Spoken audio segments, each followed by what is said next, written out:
Hi పిల్లలు, ఈరోజు మనం సుబహ్ లెసన్లో క్వశ్చన్ అండ్ ఆన్సర్స్ ఒకసారి చూద్దాం. ఇందులో మనకి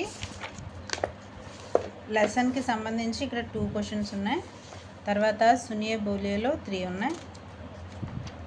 తర్వాత లిఖియేకి సంబంధించి 6 క్వశ్చన్ అండ్ ఆన్సర్స్ ఉన్నాయి.